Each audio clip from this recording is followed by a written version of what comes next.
मान्यता है कि भगवान शिव ने माता पार्वती को उनके पूर्व जन्म के बारे में याद दिलाने के लिए यह कथा सुनाई थी। भगवान भोलेनाथ माता पार्वती से कहते हैं, हे पार्वती, तुमने मुझे वर के रूप में पाने के लिए घोर तपस्या की थी। तुमने अन्न जल त्याग कर सूखे पत्ते खाए। सर्दी में तुमने लगातार पानी में रहकर तपस्या की। बैसाख की गर्मी में पंचाग्नि और सूर्य के ताप से खुद को तपाया। सावन की तेज बरसात में तुमने बिना अन्न जल के खुले आसमान तले दिन बिताए। तुम्हारी इस घोर कष्ट वाली तपस्या से तुम्हारे पिता गिरिराज काफी दुखी और बेहद नाराज थे। तुम्हारी इतनी घोर तपस्या और तुम्हारे पिता की नाराजगी को देखकर एक दिन नारद जी तुम्हारे घर आए। तुम्हारे पिता गिरिराज ने जब उनके आने का कारण जानना चाहा तो नारद जी बोले, हे गिरिराज, मैं भगवान विष्णु जी के कहने पर यहाँ आया हूँ। आपकी पुत्री की घोर तपस्या से खुश होकर भगवान विष्णु को उनसे विवाह करने की इच्छा है। इस बारे में मैं आपकी सहमति जानना चाहता हूँ। नारद मुनि की बात सुनकर तुम्हारे पिता अत्यंत खुश होकर बोले, श्रीमान, अगर स्वयं विष्णु भगवान मेरी पुत्री से विवाह करना चाहते हैं तो मुझे कोई आपत्ति नहीं है। भगवान विष्णु तो साक्षात ब्रह्मा का रूप हैं। यह तो हर पिता चाहता है कि उसकी पुत्री सुखी रहे और अपने पति के घर में लक्ष्मी का रूप बने। तुम्हारे पिता द्वारा स्वीकृति पाकर नारद जी विष्णु जी के पास पहुँचे और उन्हें विवाह तय होने के बारे में समाचार दिया। इस बीच जब तुम्हें इस बात की जानकारी मिली तो तुम बहुत ज़्यादा दुखी हो गई। तुम्हें दुखी देखकर तुम्हारी सहेली ने तुमसे दुख का कारण पूछा। तब तुमने कहा, मैं सच्चे मन से भगवान शिव को ही अपना पति मान चुकी हूँ, लेकिन मेरे पिताजी ने विष्णु जी के साथ मेरा विवाह तय कर दिया है। मैं इतनी धर्म संकट में हूँ कि मेरे पास जान देने के अलावा कोई और दूसरा उपाय नहीं है। तुम्हारी सहेली ने तुम्हें हिम्मत देते हुए कहा कि इस संकट के समय धैर्य रखने की आवश्यकता होती है। तुम मेरे साथ घने जंगल में चलो जहाँ साधना की जाती है।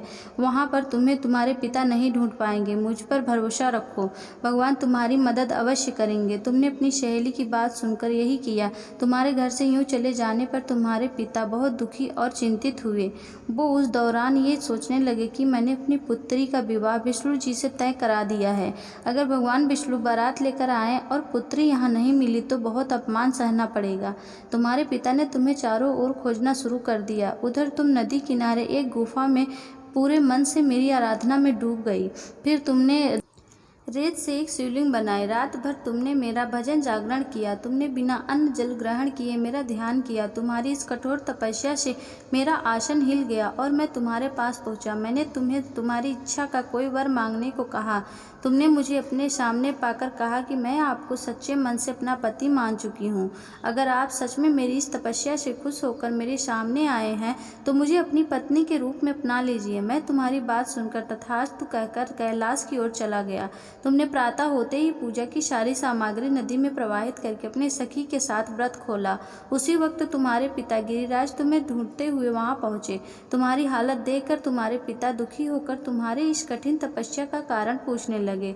तुमने अपने पिता को समझाते हुए कहा, पिताजी, मैंने जीवन का ज्यादातर समय कठिन तपस्या करके बिताया है। मेरी इस कठोर तपस्या का केवल एक ही कारण था, शिव जी को पति के रूप में प्राप्त करना। मैं आज अपनी तपस्या की परीक्षा में खरी उतरी हूँ।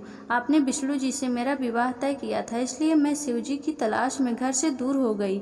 अब मैं घर आपके साथ एक ही शर्त पर चलूंगी, जब आप महादेव के साथ मेरा विवाह कराने के लिए तैयार होंगे। तुम्हारे पिता का मन नहीं था, फिर भी तुम्हारी इस इच्छा को मान लिया और तुम्हें अपने साथ वापस ले गए। फिर कुछ समय बाद तुम्हारे पिता ने हमारा विधि विधान के साथ विवाह करा दिया। भगवान शिव ने आगे कहा, हे पार्वती, तुमने भाद्रपद की शुक्ल तृतीया को मेरी पूजा करके जो व्रत किया उसी का फल है जो हमारा विवाह संभव हुआ। इस व्रत का महत्व ये है कि जो भी अविवाहित कन्या इस व्रत को करती है उसे गुणी, विद्वान व धनवान वर पाने का सौभाग्य मिलता है। वही विवाहित स्त्री जब इस व्रत को पूरी विधि से करती हैं तो सौभाग्यवती होती हैं और पुत्र व धन सुख प्राप्त करती हैं। इस कहानी से यह सीख मिलती है कि अगर सच्चे मन और मेहनत से किसी चीज़ की इच्छा की जाए तो इच्छा जरूर पूरी होती है।